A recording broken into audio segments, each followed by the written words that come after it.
ritrovati qui con FISE Veneto e con Ride TV per questa seconda occasione di parlare da Fiera Cavalli in diretta del mondo del cavallo. Come vedete 4 ospiti nel nostro studio, si sono spontaneamente divisi, non li abbiamo assegnati i posti, ma da una parte gli atleti e dall'altra i tecnici. Non so se sia un caso, mi sembra un po' le peste quando erano piccoli, i maschi a parte e le femmine all'altro, non lo so, ma si sono spontaneamente divisi nonostante un tecnico sia il tecnico di uno degli atleti, ma si sono separati, questo è il dato di fatto, di cronaca. Degli atleti io parto da quella che è più vicina, perché questa sia la più giovane del gruppo, credo, Veronica Blagagnolo, che è particolarmente a suo agio perché la stanno scrutando papà e mamma da fuori dal set e questo la mette proprio, la mette proprio, ha detto che non poteva esserci cosa che proprio dico così. Esatto? Sì, è vero. Sì, sono un po' in soggezione. Stai cercando di non guardare dalla parte e devo dire che io quando ero piccolo intervistavo il babbo, adesso mi trovo a intervistare la figlia. Caro Fulvio, vedi, il mondo è così, voglio dire, anche perché quando intervistavo il babbo in studio facevamo la pasta asciutta e adesso niente, non mi porta neanche il cavallo. Né cavallo né pasta. Né cavallo né è andata così, insomma. Però devo dire che caro padre, sua figlia è più carina di lei, quindi insomma, lei è venuta bene. Oggi parliamo di completo, lo facciamo appunto con la tranquillissima Veronica. Sì, papà e mamma a parte, per il resto non c'è problema. Poi abbiamo al suo fianco stivalatissima, data l'ambiente. Classico abbigliamento da completo, dico, proprio direi tipico nel... o no?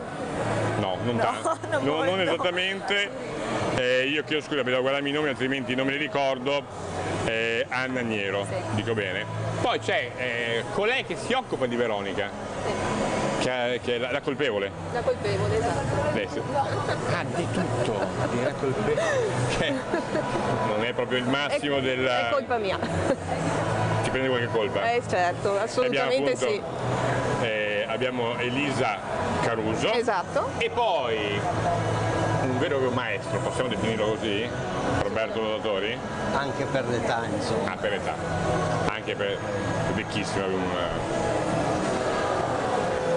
Oggi, visto che siamo anche in questo caso gli unici 2 maschietti nel parterre, parlando di completo, si avvicinano più a questo mondo i ragazzi o le ragazze? Visto che qua abbiamo, caso vuole, 2 ragazze. Nell'equitazione in generale sono sempre di più le ragazze che si avvicinano a questo sport. Devo dire che il completo è una disciplina impegnativa fin da giovanissimi e loro lo sanno, e devo dire che le ragazze forse sono un po' più predisposte al lavoro duro fin da giovani, secondo me, nel senso che si dedicano di più, quindi è una disciplina dove sono tantissime le donne, poi ci sono anche ragazzi, chiaro, però dei ragazzi rimangono quelli più appassionati. Ricordiamo che il frastuono che sentite, penso vi arriva a casa, è quello del live, perché siamo in diretta della Fiera Cavalli. Vi ricordo che alle nostre spalle, qui siamo nello stand della FISE al padiglione 5, c'è il campo gara dove fanno salto ostacoli e la regia ci propone di tutto e di più, quindi non ho idea di cosa potrà arrivare nelle vostre orecchie durante quest'altra ora che trascorreremo assieme. Diciamo di Veronica giovanissima, possiamo dire, alla tua età si può dire quanti anni hai? Appena compiuti. Ah, proprio è maggiorenne papà, è maggiorenne fregato, è maggiorenne, papà adesso è maggiorenne. Perché è completo? Beh, allora innanzitutto io prima avevo provato a fare anche un po' di salto ostacoli, però l'adrenalina e comunque anche il contatto col cavallo che si crea facendo completo è completamente diverso. Cioè proprio con il cavallo, finché fai completo, anche comunque nei momenti morti, diciamo, quando non sei in gare così, si crea un rapporto molto maggiore rispetto a comunque un rapporto che si potrebbe creare anche in salto ostacoli o in dressage. Poi soprattutto il fatto che ci sono 3 prove in cui comunque anche tipo solo la prova di dressage devi capirti molto col cavallo, anche in cross o comunque in salto ostacoli, bisogna creare proprio un feeling molto profondo col cavallo e poi c'è un'adrenalina pazzesca in campagna. proposito di feeling, poi vi faremo vedere delle immagini assolutamente inedite a livello italiano di un celeberrimo politico che per la prima volta sale su un cavallo. L'abbiamo detto un'ora fa di chi si tratta, non lo ripeto, ma ripeto adesso invece che dopo, tra una mezz'ora, vedrete la prima volta a cavallo di quello che forse oggi è il politico più popolare in Italia, che a Pieracavalli lo hanno davvero caricato su un cavallo perché ha anche un braccio messo male, quindi però poi non vuole più scendere, ma si è divertito, insomma lo facciamo vedere dopo. Questo giusto per parlare del rapporto uomo-cavallo. Per quanto riguarda la scelta, perché? Credo che la scelta sia più o meno la stessa, nel senso che comunque il rapporto, il binomio che si crea tra cavallo e cavaliere. Come ha sottolineato Veronica, la disciplina del completo trasmette adrenalina e la parte del completo e del cross c'è un maggior bisogno del feeling, perché il cavallo ha bisogno di andare di là se il cavaliere si fida di lui. Di conseguenza se il cavaliere non vuole andare di là, il cavallo non vuole andare con lui. Quindi è proprio un rapporto unico e soprattutto dal mio punto di vista anche il completo è una disciplina a parte in cui ti può permettere di sognare, perché sì, salto ostacoli, puoi arrivare lì se non hai tanti mezzi, come il dressage. Io per esempio adesso ho una cavalla giovane di 5 anni che me la sto tirando su io da sola, che aveva 3 anni, l'ho presa dalle corse, un po' lo sangue, quindi gli ho stravolto la vita, gli ho stravolto la vita, correva, e adesso invece gli sto facendo fare addirittura 3 discipline olimpiche, dal dressage al salto ostacoli alla campagna, in cui mi sta facendo creare proprio un sogno. Infatti abbiamo come obiettivo il prossimo anno, non si sa se ci arriverò, però i mondiali du Lion. Quindi comunque è una disciplina che ti permette di sognare. Ritengo anche, ad esempio, non so se avete saputo, ma quest'anno agli europei pony la ragazza che ha vinto ha una storia fantastica dietro alle spalle, dove questo cavallo l'ha vinto all'asta, l'ha preso all'asta perché era stato abbandonato in una strada dell'Irlanda. Quindi lei l'ha preso dal nulla, questo pony che nessuno lo voleva, e ci ha vinto i campionati d'Europa. Quindi è una disciplina che proprio ti permette di sognare, di realizzare i propri sogni. Una bella storia effettivamente, ma siccome hanno parlato del dressage, gli ostacoli, ma ad in campagna, io ho l'impressione che in realtà 2 discipline su 3 servano per poter fare la terza.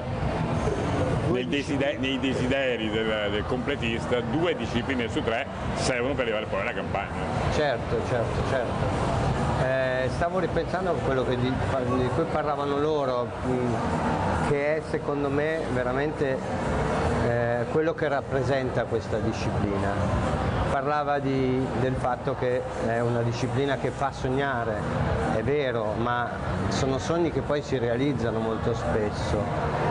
Noi abbiamo proprio un cavaliere veneto che è Stefano Fioravanti, che con il suo Nodin d'Orval, ragazzo giovane che ho incontrato in concorso ippico con il suo cavallo, con cui ha saltato non so più quanti, ma almeno 6-7 campionati d'Europa, e insieme sono partiti, cavallo giovane, lui i suoi primi campionati europei junior, europei Young Rider, campionati d'Europa senior e campionati del mondo. Cioè, in concorso io mai ho sentito di una storia simile. C'è la possibilità in questa disciplina davvero di crescere con il proprio cavallo, e se va tutto bene, c'è il cavallo giusto, ci sono le condizioni giuste, e quando parlo di condizioni giuste non è per forza tante possibilità economiche alle spalle, ma questa è una disciplina fatta, è una nicchia, è vero, di appassionati, e appassionati istruttori, appassionati genitori, si crea la guardiamo un sorriso alla mamma che sta filmando, se no poi ci rimane male. Papà fa delle foto, la mamma filma, secondo me. Perché il cross, per dire, una delle 3 prove, quella spettacolare che rappresenta più che altro questa disciplina, è quella che fa emozionare anche i genitori. È adrenalina, ci sono momenti di tensione, felicità, gioia all'arrivo, che non è quella che io a 50 anni provo ancora alla fine di un cross, ma è quello che anche chi sta fuori vive, e ed è impagabile. Penso sia la disciplina che veramente fa crescere di più i giovani, perché come si dice completo è una disciplina davvero completa, 3 prove diverse da effettuare con lo stesso cavallo e questo è unico. Il tecnico è un maestro. Dov'è che si trova più difficoltà a insegnare? Nel salto ostacoli, nel dressage o nella campagna? Ma dipende dalle circostanze, non è sempre così. È un discorso generico, insomma, è un discorso generico, alle volte hai dei periodi in cui... alle volte, nel totale. Nel totale dipende, non è sempre così matematico che uno si trovi sempre nella sua male. esperienza vedi insomma dove ha avuto dipende più. dipende dal binomio con cui hai a che fare, dipende dal cavallo, dipende dalla ragazza. Comunque insomma diciamo che alla fine la campagna, anche grazie a Roberto che ultimamente sta facendo degli stage in territorio, avendo un grande numero di allievi veneti che stanno riscoprendo il completo, quindi lui ci sta dando una mano appunto con questi stage per portare avanti la disciplina.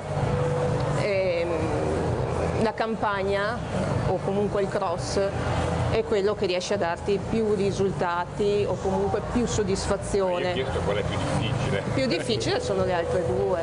Qual è la parte più difficile su cui lavorare con gli atleti?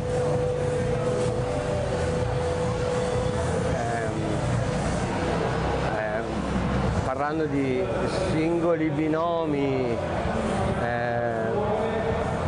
dipende, perché un cavallo su 3 prove ne può avere sempre una un po' più debole, come il cavaliere. Ma che io sento neanche io che nessuno si avvicina al completo perché è innamorato del dressage. Allora, e forse neanche gli ostacoli, altrimenti farebbe o dressage oppure ostacoli. Si avvicina al completo purtroppo solo chi ha la grande fortuna di entrare in una scuderia che fa completo. Questa è capitare per qualche motivo. Quello che a me stupisce sempre un po' è il fatto che noi siamo istruttori di equitazione e quindi dovremmo creare una base di equitazione, almeno sulle 3 discipline olimpiche. Invece negli anni siamo arrivati ad essere già specialisti prima ancora di iniziare, salto ostacoli, dressage o completo. Ecco che io come istruttore da più di 30 anni spero davvero che negli anni si torni a essere tutti un po' più istruttori di equitazione, quindi dare delle basi importanti a prescindere se poi un giovane atleta deciderà di montare in uno o nell'altra disciplina. Questo cavallo che hanno cambiato la vita, puro sangue inglese, portato in completo. Quanto è difficile o quanto è facile trovare cavalli da completo? I cavalli non nascono da completo, possono nascere con delle genetiche particolari. Quello che diciamo si va a ricercare è un cavallo che sia un saltatore, perché 2 prove su 3 sono di salto e oggi la prova di salto è molto più importante di prima. Un cavallo di sangue. Partite la musica di nuovo, palla. Io spero che a cara voi sentiate, cerchiamo di fare finta di niente. Ma è il bello anche di Fiera Cavalli, della diretta, che vediamo anche un po' l'atmosfera di quello che succede attorno, insomma. Devono essere cavalli con un gran Secondo cuore. me non stanno saltando adesso però con questa musica. No, probabilmente Mi sembra potrebbero però. Potrebbero? Il cavallo, musica, adesso non so a casa cosa arrivi, ma la musica noi la sentiamo qua a palla. Dà fastidio al cavallo? Ma io penso siano un po' come gli uomini, ci sono quelli che vogliono stare più tranquilli, a cui il rumore dà fastidio, e altri cavalli che magari associano anche un po' questo jingle, diciamo, alla gara, e quindi si caricano. In campagna sono capitati degli imprevisti nel percorso? C'è la risata, mo comincio a raccontare, prego. Sì, ce ne sono stati molti.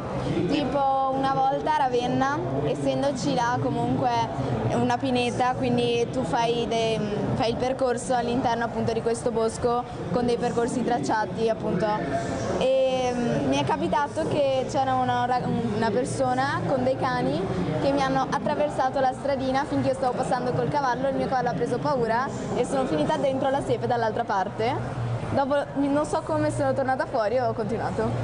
E il problema è che il ragazzo non mi ha neanche chiesto scusa, è proprio andato preso e andato via. Cioè... Un vero cavaliere. Sì, infatti, devo essere sincera. Un vero cavaliere, gli imprevisti? Molto simile, luogo, sempre a Ravenna. Non c'era la segnaletica o stava piovendo quel giorno, quindi di conseguenza era caduto il cartellino lì all'interno della pianeta, sono tirata dritta, non sono più tornata indietro, ho sbagliato strada. Hai detto, sono a Forlì. Sì, sono arrivata al mare, ho detto dai, faccio un giretto in spiaggia. Poi con calma sono tornata indietro nella strada principale, quindi ho perso un sacco di tempo. Però Come veramente formativo per i giovani. Essere davvero a contatto con la natura, parlando del completo, il giorno del cross, ma anche i giorni prima, quando devi fare la ricognizione del percorso e magari piove e tu sei coperto e cammini magari anche nel fango a vedere il tuo giro del cross che poi farai con il tuo cavallo. Secondo me i giovani oggi stanno troppo poco a contatto con la natura.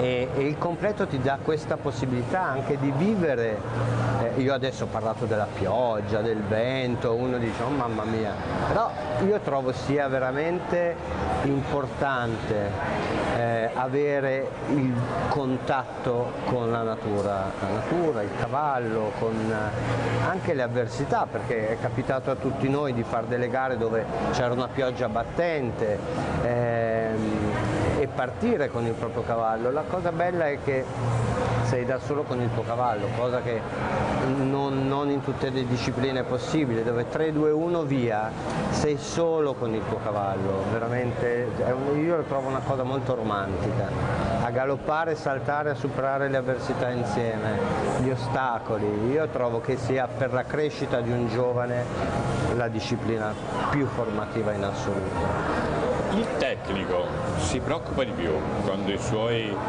pazienti saltano in campagna o fanno il salto ostacoli?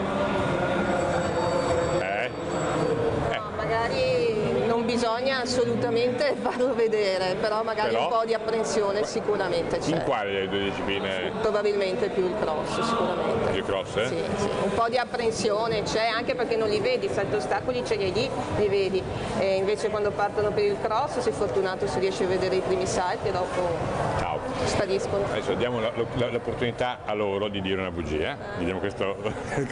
Siete autorizzati a mentire. Cadute più spesso in campagna o nel salto ostacoli? No, ma io non sono mai caduta, non sono mai caduta. In Brescia. Sì. Devo dire che quelle volte che casco di più forse, non lo so, è un'ottima domanda perché non lo so, forse Generalmente a casa. sì, a casa, 3/4 delle volte casco a casa e quindi saltando comunque i salti ostacoli. Se devo calcolare tutte le maggiori cadute che ho fatto da quando monto, quindi da quando ho 4 anni fino adesso, direi il salto ostacoli. Comunque la campagna il cavallo sa saltare, di conseguenza se non, è abituato ed è nato per saltare in campagna, quindi è molto più reattivo. In salto ostacoli, sapendo che l'ostacolo può venire giù, forse sono un attimino meno attenti, si infilano di più nel salto e lo rispettano meno e quindi rischi di più la caduta in salto ostacoli che in campagna. C'è più aria in mezzo a volte, quindi il cavallo... Quindi il salto ostacoli. C'è meno il senso del muro della barriera. Vale ancora il detto se cadi devi risalire subito? Sì. però, sì, no, ma però dal 2008 se cadi in campagna sei eliminato. No, mi parlavo come spirito per il cavaliere. Sì, assolutamente. È fondamentale. Ecco, bisogna avere un po' d'attenzione a capire uno come è caduto, però sì, assolutamente, se non si è fatto niente assolutamente. Assolutamente, in particolar modo per i giovani. Devo capire perché. No, perché è caduto, cosa è successo? Ogni tanto capita, giustamente. Che cosa? Che si va per terra. La sua ultima caduta? Allora non li costringiamo a dire bugie. Mia o della mia allieva? No, è troppo comodo, la sua personale. La mia personale, non risale a tantissimo tempo fa, è stato più o meno 3 mesi fa. Colpa del cavallo o colpa della mazza? Ma c'è stata una piccola incomprensione. Lei è andata, io sono rimasta. Sì, vabbè. E quindi si è disgiunto il binomio completamente. In campagna o in... No, dentro in casa, dentro il maneggio. Sì. Adesso se succede più... No, vabbè, succede lavorando normalmente con un cavallo giovane, quindi ancora... Ecco, parlando di età dei cavalli, perché ogni disciplina in realtà ha cavalli che maturano a età diverse. Il cavallo da completa, la sua quanti anni ha? 5. A che età sarà, speri, il cavallo che sogni? È già il cavallo che sogno, onestamente. No, nel senso, no, come sviluppo, come preparazione? In teoria tra 2 anni. Tra un paio d'anni? Un paio d'anni, sì. Secondo me verso i 7-8 anni. È l'età giusta per essere un cavallo al top per il completo? A 7-8 anni si inizia a sognare il vero futuro, nel senso che a 7-8 anni è un'età dove se i cavalli sono buoni, sai che hai già delle gare importanti da fare e che potrai andare avanti, se tutto va bene, ancora altrettanto, altri 7, 8, 9 anni in questa disciplina. 8 anni partono già a livello 3 stelle, consideriamo che il massimo è 4 stelle, quindi uno vede un futuro molto, molto roseo se a quell'età possono fare quelle gare, e quindi 7-8 anni sai che avrai, se tutto va bene, un lungo cammino insieme a questo cavallo. Abbiamo detto che in Veneto questo è un movimento che è in crescita, rotatori da tecnica nazionale lo sta verificando con questi stage che organizza qui partecipano. È più facile trovare cavalli o cavalieri? Io direi... O se vogliamo possiamo girare, è più difficile trovare cavalli o cavalieri? Allora, è più difficile secondo me trovare il binomio giusto, cavallo e cavaliere insieme. Spesso c'è un buon cavallo che potrebbe essere più adatto a un cavaliere diverso, con una sensibilità diversa, una solidità diversa, un modo diverso. Spesso ci troviamo magari con il buon cavallo, il buon cavaliere, però magari non sempre insieme. È ripartito questa musica così soffice ogni tanto che ti uccide di 3, non si capisce. Cavallo abbiamo detto che ha 5 anni, c'è il tuo cavallo numero? Cavallo numero 2, però ho avuto cavallo, considerando anche i pony numero 4. Come sei arrivato a sceglierlo?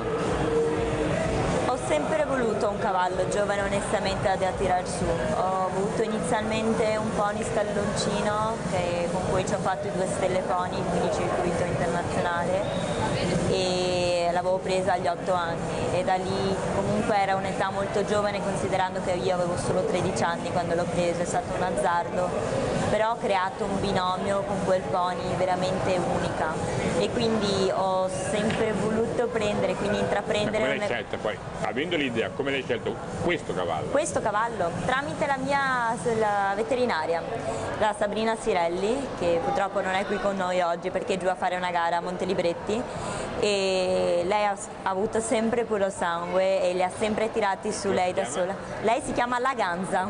La tua cavalla si chiama La Gazza? La Gazza. Mi pare normale, essendo Un un nome cavallo, è una La Gazza, garanzia. mi pare normale. Il tuo? Uno con cui ho fatto i campionati italiani quest'anno, che Si chiama? Monkey Oscar, nome adatto per un cavallo anche questo. Una scimmia, vabbè, Vabbè, ok. non importa, e che adesso ha un periodo, gli abbiamo dato un periodo di pausa e nel frattempo intanto abbiamo preso una cavallina giovane che adesso mi è arrivata 3 settimane fa e adesso sto iniziando un pochino a conoscerla, a montarla e vedere un attimo come sono. Come le si cose. chiama? La Inette. Visto che parlava di binomi, con quale dei due la vedi meglio? Beh, Quindi la così, sensazione. no, sicuramente è 2 anni che lavoriamo con il cavallo con Monkey Oscar, con cui abbiamo partecipato ai campionati italiani, sicuramente per ora assolutamente il primo. È troppo fresca la cavalla, è appena arrivata, quindi Come la vedi? c'è da lavorare, ma non abbiamo paura noi. Parlando invece degli obiettivi di La Gazza, parliamo di un circuito MIPAF.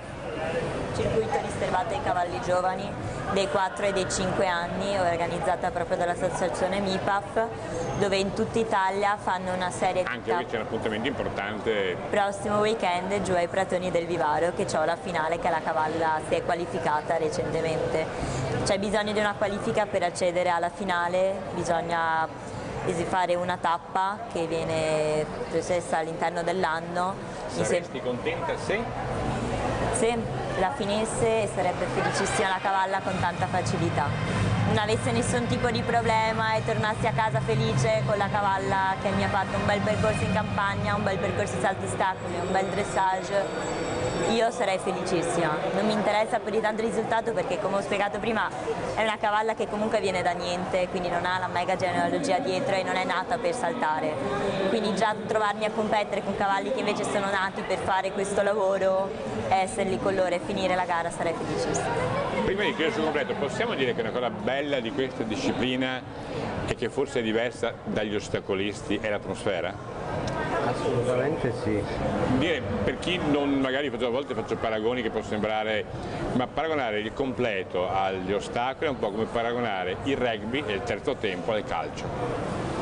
Mi sembra che ci sia Non me ne intendo né dell'una né dell'altra, ma mi fido. I giocatori di rugby finita la partita fanno il terzo tempo, vuol dire mangiare e bere assieme, Ok. il senso di comunità, mai nemici, solo avversari in campo. E i calciatori sono un po' meno civili, si amano un po' meno, si insultano tutto l'anno. Assolutamente tutti i rugbisti. Assolutamente. Infatti mi sembra che l'atmosfera sia molto diversa, questo credo sia importante anche per una scelta di vita, tra virgolette, sì. La sensazione che ho avuto io vedendo il fare il tifo anche per il tuo avversario, tra virgolette, non gufare, Un'altra cosa bella di questa disciplina è a parte la musica ci sono altre cose belle. che noi abbiamo delle bellissime gare anche internazionali in Italia, ma già a livello giovanile si va a fare delle gare all'estero, quindi ci si confronta su percorsi diversi, con cavalieri diversi ed è molto stimolante. E trovo che sia veramente molto formativo, sia per i cavalieri che per i cavalli. E il bello nelle nostre gare è che poi si è molto presi durante la giornata, perché veramente tra la gestione dei cavalli, dove tutti siamo davvero maniacali, a tutte le cose che bisogna fare, si è sempre in ballo, si lavora tutto il giorno, però poi la sera fuori dai van ci si trova, si sta insieme, il terzo tempo, si condivide tantissimo e vedo che i genitori, quando magari i loro figli passano al completo, magari arrivando anche dal salto ostacoli così, hanno proprio il piacere di far parte di questo mondo, insomma. Visto che raccontare un mondo, raccontare i cavalli, chiaramente chi va a cavallo e raccontare anche i luoghi, i posti, la gara più bella della tua vita? Ah, no, la tua. Ah, mia? Sì. La gara più bella per me è sempre stato i Platoni del Vivaro a Roma. Platoni. Certo. La gara più bella della tua vita? Della mia vita, quando ho fatto i campionati italiani assoluti di completo. Dove? Giù a sempre ai Platoni del Vivaro. Non va. Sì. Oh, trovi un altro posto, se no qua sono rovinato. Cosa? No, la gara più bella è stata quest'anno, i campionati italiani, sia per l'ambiente che per le persone che ho conosciuto e per tutto è stata la gara più bella, sempre lei Platoni. Rotatori, cambi posto, la prego. Mi dica Palmanova, che so che ci va spesso, ma non mi dica soltanto Roma. Palmanova è uno dei miei posti preferiti. Lo so. È la mia prima gara di completo della vita l'ho fatta a Palmanova. Ah, c'è un legame. Quindi un legame incredibile, un posto che ho sempre amato, che merita il successo che sta avendo In Veneto, per chiudere, dove adesso. ci sono bei percorsi, bei circuiti, dove ci sono... In Veneto ho collaborato con il Tarvisium Stella, che ha organizzato una bellissima gara quest'anno, organizzata molto bene, costruita molto bene, ospitalità dai proprietari a Leandro Ballan, che è il direttore tecnico del centro. Secondo me è una bellissima gara, molto utile per portare avanti i cavalli. Una gara per quanto riguarda la prova di cross che sembra proprio un internazionale, quindi questo tipo di gare con percorsi fluidi, begli ostacoli, percorsi ben costruiti non può che portare avanti cavalli e cavalieri. Allora vi ricordo, tra poco vi faremo vedere un famosissimo, un celeberrimo politico italiano, quello che quando va sui media, sui social fa centinaia di migliaia di visualizzazioni. Lo abbiamo colto per pochi secondi perché insomma è un'esperienza un po' particolare nella sua prima volta a cavallo. Ve lo faremo vedere tra pochissimo, quindi mi raccomando, immagino abbiate così pensato di chi potrebbe essere, lo chiamano il capitano, ma prima io do la linea rapidamente alla nostra Roberta per presentarci uno dei nostri sponsor. Roberta, a te. Grazie Fabio per averci passato la linea. Io mi trovo allo stand Equic con Nicola, che adesso Nicola, essendo un grande appassionato di cavalli, equitazione e quant'altro, ma soprattutto so che Nicola è appassionato di completo, come i tuoi amici che sono lì in studio, i tuoi ospiti, ci spiegherà alcune cose, soprattutto dei dettagli importanti sulle protezioni per i cavalli da completo. Vediamo un po' Nicola. Sì, buongiorno, salve a tutti, sono Nicola, il titolare di Equic e adesso vi faccio vedere la nostra stinchiera da cross, il nostro cavallo di battaglia per il cross. È una stinchiera leggerissima, con materiali innovativi, molto morbida nelle parti essenziali per non avere problemi di fiaccature durante il cross perché abbiamo tanti minuti per galoppare. È da una parte rigida davanti per la protezione contro i salti, una protezione morbida per la flessione dopo il salto in ricezione che protegge il nodello e una parte rigida per il tendine, molto molto leggera e fatta con un sistema di sgancio rapido. In caso che voi vogliate toglierla immediatamente dopo il cross, il cavallo un po' nervoso, togliete, si apre esattamente così. È velocissima, lavabile in lavatrice, 160 grammi per questa stinchiera ed è un ottimo prodotto, tutta ventilata e tutto quanto. Questo è poi è tutto. Nicola, ci hai fatto vedere questo meraviglioso prodotto di Equic che si occupa soprattutto della gara, viene indossato in gara per il cavallo, è una protezione molto importante durante il cross, ma poi sappiamo che avete un altro ottimo prodotto, sempre per il benessere del cavallo, anche per il dopo gara. Sì, dopo il cross per quest'anno abbiamo presentato la nostra nuova E-Arctic, praticamente è una stinchiera che per il ghiaccio, per mettere il ghiaccio, perché dopo il cross è importantissimo raffreddare subito i tendini perché vanno su di temperatura e quindi è molto importante tenerli freschi ed essere pronti per il giorno dopo per entrare direttamente in ottima performance per il campo ostacoli. È una stinchiera con 2 sacche per il ghiaccio all'interno, molto grandi, che si mettono prima diciamo nel congelatore e dopo vanno inserite qua.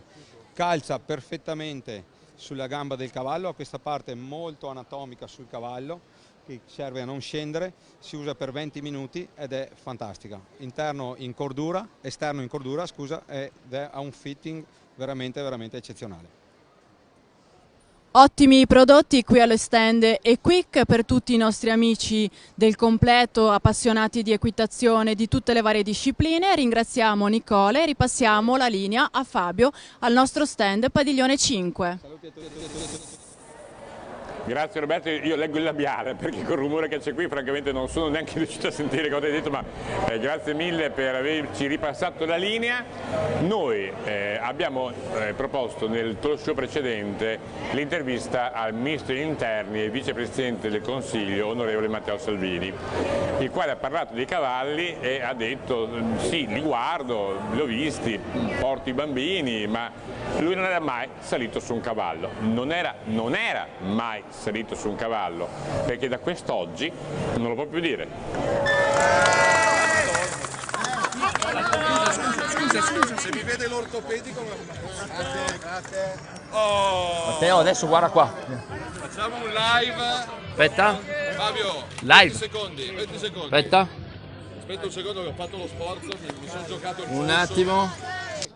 Ministro, lei ha parlato proprio del turismo legato al cavallo, lei si occupa di politiche agricole, ma è bello anche parlare di turismo in questo senso, legando tutte le attività, tutte quante le realtà. Sì, io ho entrambe le deleghe, quindi ho sia le politiche agricole che il turismo, quindi in questo momento convivono perfettamente, anzi servono un po' a rilanciare il nostro paese, servono a rilanciare anche le aree rurali.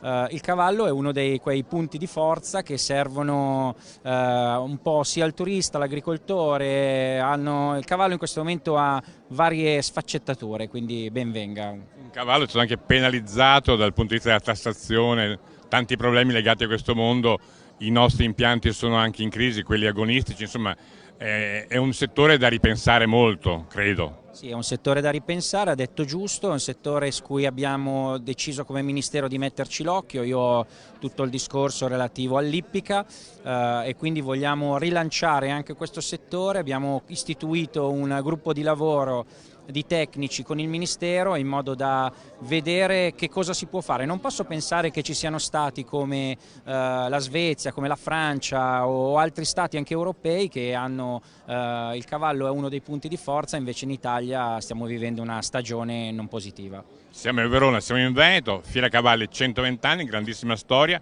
territorio anche di grandissime aziende leader nel mondo dell'equitazione e ne parlava il Presidente Zaia, anche questa Ippovia delle Prealpi che è un percorso bellissimo per appunto chi ama lo sport equestre e chi ama il cavallo, quindi un territorio che merita attenzione in particolare, credo, proprio in questo mondo. Sì, assolutamente, il Presidente Zaia ha dettato la linea su questo argomento, spesso sono in contatto con l'assessore Pan, con l'assessore Caner, con i quali stiamo lavorando, stiamo facendo abbiamo un ottimo rapporto di collaborazione, ho sentito parlare appunto di sviluppo del turismo, ben venga, faremo subito parlare gli uffici in modo da non perdere tempo.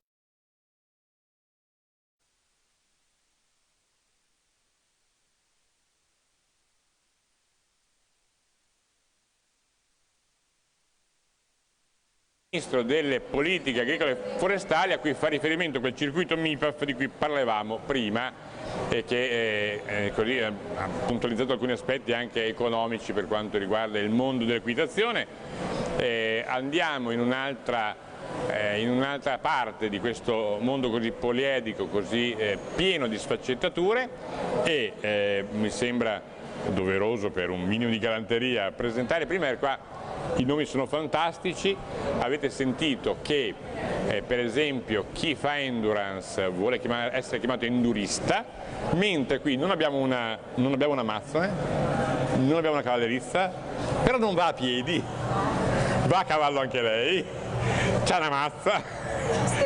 Una stecca, vede che sbaglio subito, e si chiama giocatrice. È giusto Ale, confermi? Giusto. Ma poi come che conferma? Se non me lo metto prima, se non confermava che figura ci facevo? Perché nel gergo comune diciamo così magari. Ma insomma mi fido di quello che mi ha detto. Costanza Marchiorello. Poi abbiamo il piacere di avere con noi il segretario nazionale della Federazione Italiana sport equestri Simone Perillo, e poi colui che incombe dall'alto sulle giocatrici e sui giocatori, corretto? Come responsabile? Sì. Dico bene? Alessandro Giacchetti. E una cosa che chiedevo prima a Marco Iorella è il fatto che io chiedevo se maschi e femmine giocano assieme. Sì, il polo è uno sport misto.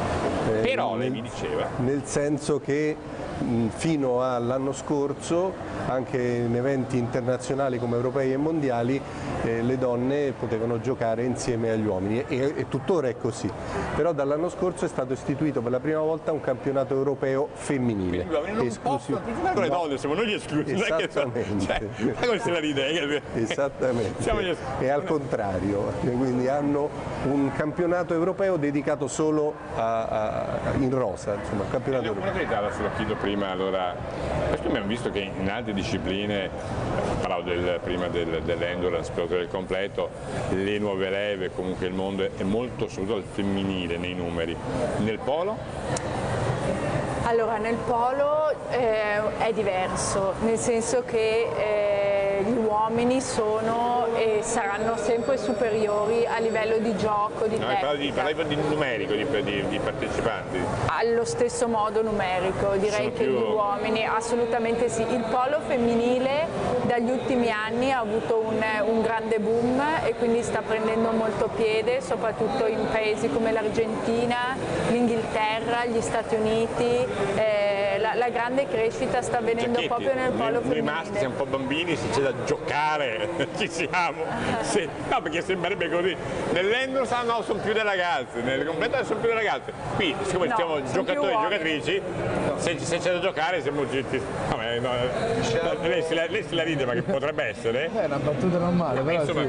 Sentiamo l'esperto. Diciamo che storicamente, siccome il polo nasce con l'esercito, con le scuole di cavalleria, eccetera, quindi era all'inizio uno sport prettamente maschile. Poi negli anni si è modificato, hanno cominciato a giocare le donne e ora c'è un'escalation, un aumento notevole del numero delle donne in tutto il mondo. Ci sono tornei ormai femminili in tutto il mondo e le donne stanno avendo la loro parte di tornei che comincia a diventare quasi uguale a quella degli uomini.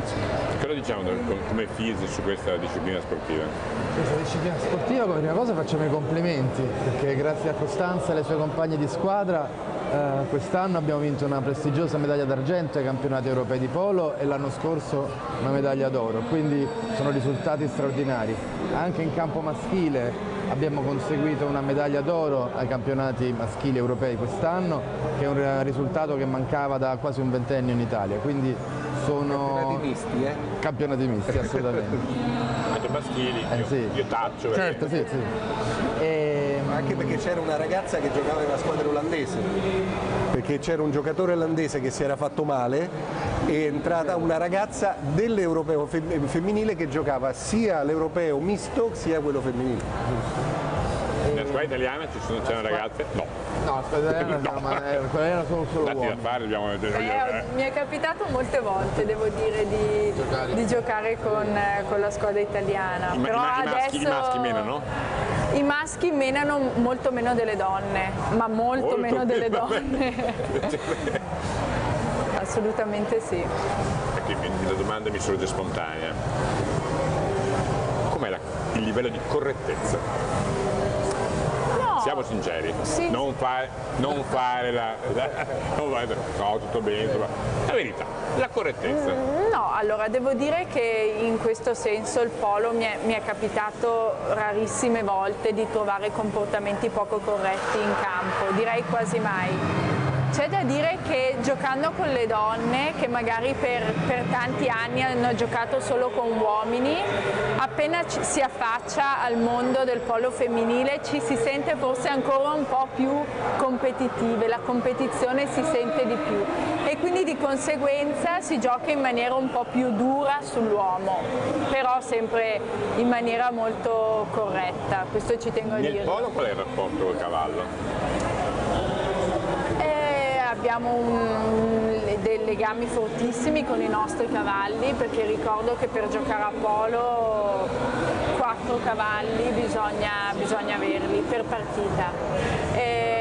Non lo so, non avendo mai praticato nessun altro tipo di sport equestre, io non so se... Cioè, sei nata giocatrice? Sono nata giocatrice.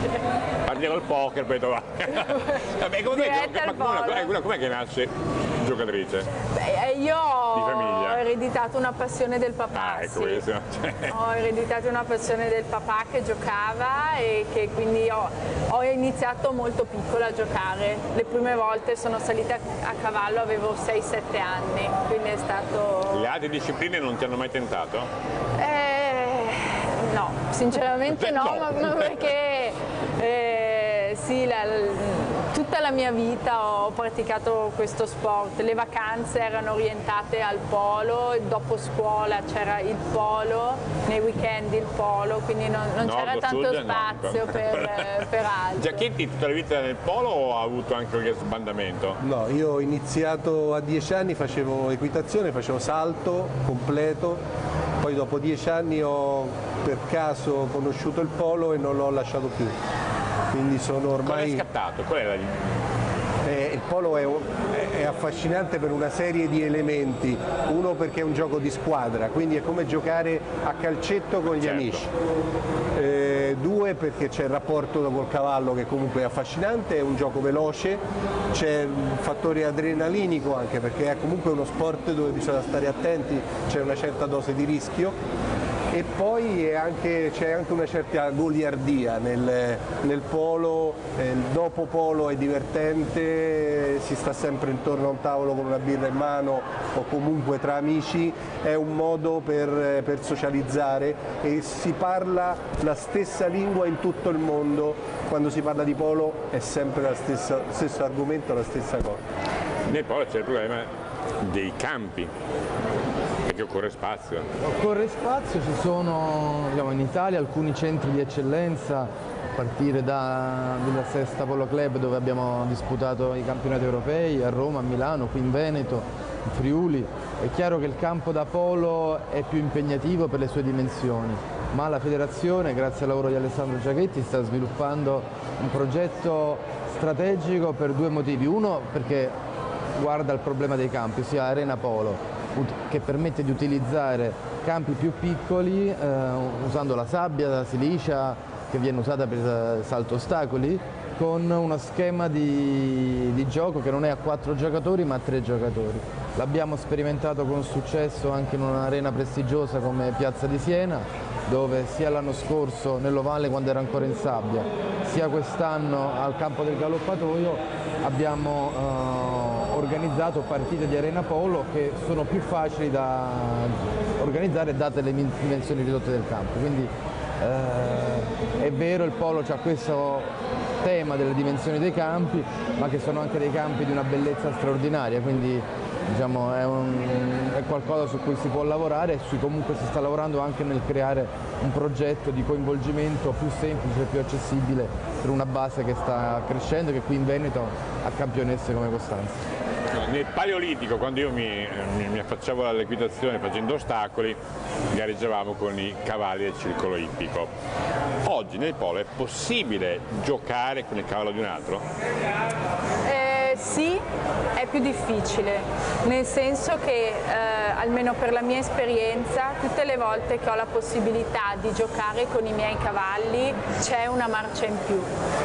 Mi è capitato assolutamente di giocare con cavalli di altre persone, anche perché non più tardi dell'anno scorso ho giocato in Thailandia e ovviamente non ho potuto portare i miei cavalli, piuttosto che alcuni anni fa ho giocato in India, dove l'esercito indiano ci ha dato i propri cavalli. Il polo, fra l'altro, è una disciplina amatissima. E quindi assolutamente si può giocare. È chiaro che è un po' più difficile trovare la complicità che si ha col proprio animale. Diciamo che a differenza delle altre discipline il polo invece ha proprio la facilità poter usufruire di cavalli di chiunque, perché è molto più versatile, il giocatore è molto più versatile, quando va all'estero prende cavalli in affitto o cavalli che gli prestano eccetera, ed è molto più difficile nel salto o negli altri dove i binomi sono legati strettamente cavallo e cavaliere. Noi abbiamo, in alcuni casi utilizziamo anche i cavalli un po' come delle motociclette, quindi c'è la motocicletta preparata a puntino, noi saliamo, la proviamo e quella risponde bene lo stesso. Insomma. Per fare una partita devono esserci le riserve o no? Le riserve. Le riserve? Le riserve sì, ci sono perché può succedere un infortunio per cui qualcuno deve poter entrare. Spesso e volentieri... Si può cambiare cavallo durante la partita? Sì, si può cambiare cavallo e si deve cambiare cavallo ogni tempo di gioco. È obbligatorio cambiare cavallo ogni tempo. In Italia giochiamo 4 tempi di gioco, in Argentina si gioca su 6 tempi di gioco. Quindi, c'è una partita e quanti cavalli impegna? Una squadra ha circa 20 cavalli, più o meno. Ogni giocatore ne deve avere 4 più un cavallo di riserva, 5 cavalli a giocatore è la media. È impegnativo. Impegnativo, ma come diceva il segretario stiamo attuando una versione del polo molto più economica, perché non solo nelle strutture per cui è possibile giocare, sarà possibile giocare a polo in qualsiasi centro di equitazione che ha un campo in sabbia, un maneggio o un campo in erba, quindi senza dover preparare nessun impianto, sono già pronti, disponibili, ma anche con un numero limitato di cavalli, perché si giocherà su 2 tempi con un cavallo solo, per cui a quel punto il costo del cavallo da polo, del singolo cavallo, non è quello degli proprio ostacoli, paragonabile, assolutamente no. Quindi in realtà è più impegnativo il numero di gestioni, immagino deve avere la scuderia qualcosa di più grande, ma il costo economico in realtà è, è diverso. Un cavallo costa un quinto di un cavallo da salto. E qual è l'età giusta del cavallo da polo? Beh, io direi che dai 7 anni il cavallo può essere iniziato a giocare, forse il massimo della maturità si ha dai 10 anni. Il cavallo può entrare in campo, c'erano degli studi fino a poco tempo fa che entrano in campo a 5 anni. 5 anni cominciavano a giocare, però come dice Costanza poi il massimo della maturità, della preparazione lo dava verso i 7, 8, 9 anni. Adesso però, parlando in Argentina la settimana scorsa con Cambiaso, che è il giocatore numero 1 al mondo e che ha un allevamento di cavalli clonati tra l'altro, per cui ha un sistema per cui lo stesso miglior cavallo è clonato 20 volte e quindi ha 20 migliori cavalli. E diceva che però loro stanno cominciando a far entrare i cavalli nel gioco del polo a 3 anni e quindi si sono accorciati i tempi di preparazione prima di... Parlando dei cavalieri, dei giocatori, delle giocatrici, a parte casi cronici, critici, come lei, cioè, qual è l'età per cominciare a giocare? Visto che lei ha parlato anche di una certa pericolosità. Sono parole sue. Pericoloso no, è un gioco. No, l'ha detto lei, Guai che l'ha detto lei, Ha una certa dose di rischio. Ok, di rischio, va bene. Come ha tante altre discipline hanno rischio. Come mi rifaccio a questa sua frase per chiedo scusa, non pericolosità, una certa dose di rischio. Quindi? Dunque, normalmente noi adesso abbiamo istituito una scuola federale polo, la prima che è di tante speriamo, si svolge a Roma in collaborazione con Roma Polo Club e iniziano i bambini dai 6 anni fino ai 10 anni, fanno una parte ludica addestrativa. Con i pony immagino. Anche con i pony, adesso stiamo cominciando a utilizzare anche i pony con le stecche piccole eccetera, come fanno in Francia e in Inghilterra. E poi diciamo che ai 12 anni è possibile fare l'esame per il brevetto polo e quindi da 12 anni in poi si può giocare a polo dal punto di vista agonistico. C'è qualche obiettivo che lei sogna per il polo italiano?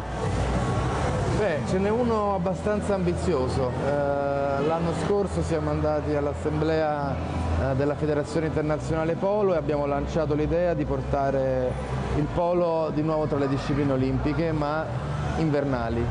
Polo sulla neve potrebbe essere qualcosa da realizzare e perché non da realizzare a Milano e Cortina. Perché invernali e non sull'erba? Cioè, mi faccio capire cosa le è passato per la testa. Mai giocato sulla neve? Ho giocato sulla neve. È molto diverso sull'erba? È diverso, però è altrettanto divertente. Qual è la superficie più bella su cui giocare? Erba. Erba. L'erba sicuramente dà delle emozioni diverse, però sulla sabbia e sulla neve io ho giocato su entrambe ed è divertente lo stesso. È forse meno tecnico, sicuramente meno tecnico, più divertente da giocare con amici. Sull'erba è un gioco più tecnico, più complicato. Dunque vediamo perché questa idea machiavellica è importante. Il polo è stata disciplina olimpica sin dall'inizio delle Olimpiadi, alla fine Quando è che ne è uscito quando? Ne è uscito l'ultima edizione olimpica è stata quella del 1936, prima della seconda guerra mondiale, le Olimpiadi di Berlino. Dopodiché, dopo la pausa bellica, la disciplina del polo non è stata più nel programma olimpico estivo ed è un obiettivo che come sport merita assolutamente di essere... Tra erba e neve, punta sulla neve. Perché? Perché nelle Olimpiadi estive ormai il programma è molto pieno, ci sono tantissimi gli sport estivi.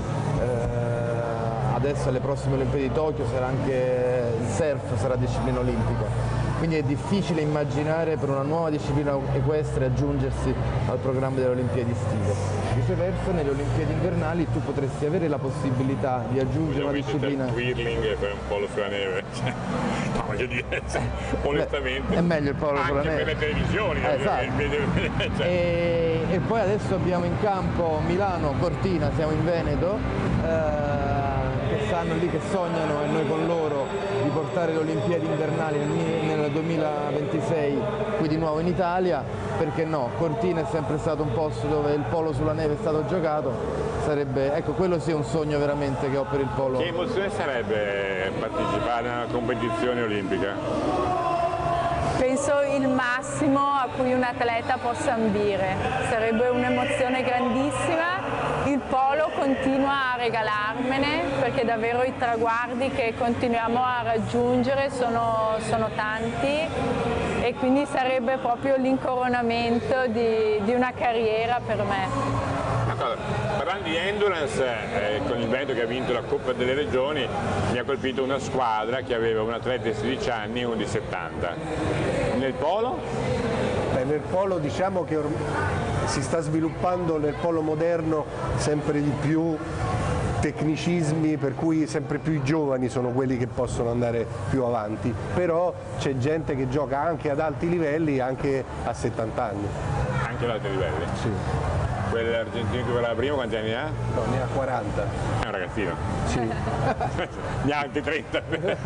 Adesso siamo tornati dall'Argentina dove abbiamo partecipato alle Olimpiadi giovanili a Buenos Aires, perché per la prima volta il polo è stato accettato come sport dimostrativo e siamo andati con la nazionale di polo juniores.